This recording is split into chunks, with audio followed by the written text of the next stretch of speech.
कल बाजार में फल खरीदने गया तो देखा कि एक फल की रेहड़ी की छत पर एक छोटा सा बोर्ड लटक रहा था। उस पर मोटे अक्षरों में लिखा हुआ था, घर पर कोई नहीं है, मेरी बूढ़ी माँ बीमार है, मुझे थोड़ी थोड़ी देर में उन्हें खाना, दवा और टॉयलेट कराने के लिए घर जाना पड़ता है। अगर आपको जल्दी है तो अपनी मर्जी से फल तोल लें। रेट साथ ही में लिखे हैं, पैसे कोने में गत्ते के नीचे रख दें, धन्यवाद। अगर आपके पास पैसे नहीं हो तो आप मेरी तरफ से मुफ्त ले लेना, इजाजत है। मैंने इधर उधर देखा, पास पड़े तराजू में 2 किलो सेब तोले, दर्जन भर केले लिए, बैग में डाले, प्राइस लिस्ट से कीमत देखी, पैसे निकालकर गत्ते को उठाया। वहाँ 100, 50 और 10-10 के नोट पड़े थे। मैंने भी पैसे उसमें रखकर उसे ढक दिया, बैग उठाया और अपने फ्लैट पर लौट आया। रात का खाना खाने के बाद हर रोज की तरह मैं और मेरा भाई टहलने के लिए निकले। मेरी नजर उसी सुबह वाली रेहड़ी पर पड़ी। करीब से देखा तो एक कमजोर सा आदमी, दाढ़ी आधी काली आधी सफेद, मैले से कुर्ते पजामे में रेहड़ी को धक्का लगाकर बस जाने ही वाला था। वो हमें देखकर मुस्कुराया और बोला, साहब फल तो खत्म हो गए।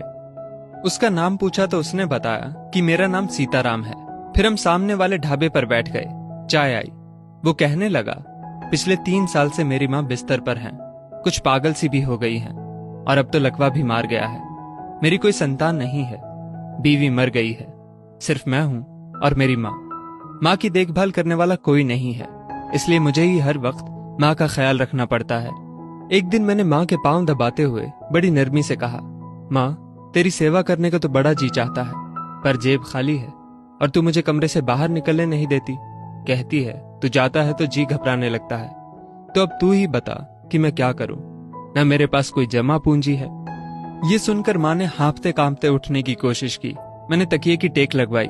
उन्होंने झुर्रियों वाला चेहरा उठाया, अपने कमजोर हाथों को ऊपर उठाया, मन ही मन राम जी की स्तुति की। फिर बोली, तू रेहड़ी वहीं छोड़ आया कर, हमारी किस्मत में जो होगा हमें इसी कमरे में बैठे बैठे मिल जाएगा। मैंने कहा, माँ क्या बात करती हो, मैं रेहड़ी वहां छोड़ आऊंगा तो कोई चोर उचक्का सब कुछ ले जाएगा। आजकल कौन किसका लिहाज करता है और बिना मालिक के कौन फल खरीदने आएगा। माँ कहने लगी, तू राम का नाम लेने के बाद रेहड़ी को फलों से भरकर छोड़ आया कर, ज्यादा बकबक मत कर, शाम को खाली रेहड़ी ले आया कर। अगर तेरा 1 भी रुपया गया तो मुझे बोलियो। 2.5 साल हो गए हैं भाई साहब, सुबह रेहड़ी लगा आता हूँ, शाम को ले जाता हूँ। लोग पैसे रख जाते हैं, फल ले जाते हैं, एक ढेला भी ऊपर नीचे नहीं होता, बल्कि कुछ तो ज्यादा भी रख जाते हैं। कभी कोई माँ के लिए फूल रख जाता है, कभी कोई और चीज। परसों एक बच्ची पुलाव बनाकर रख गई, साथ में एक पर्ची भी थी जिसमें लिखा था, अम्मा के लिए। बीते हफ्ते एक डॉक्टर अपना कार्ड छोड़ गए, पीछे लिखा था, माँ की तबीयत नाजुक हो तो मुझे कॉल कर लेना, मैं आ जाऊंगा। कोई खजूर रख जाता है तो कोई कुछ और खाने की चीज। रोजाना कुछ न कुछ मेरे हक के साथ मौजूद होता है। न माँ हिलने देती है, न मेरे राम कुछ कमी रहने देते हैं। माँ कहती है, तेरे फल मेरा राम अपने फरिश्तों से बिकवा देता है। आखिर में इतना ही कहूंगा कि अपने माँ बाप की खिदमत करो और देखो दुनिया की कामयाबियां कैसे हमारे कदम चूमती है।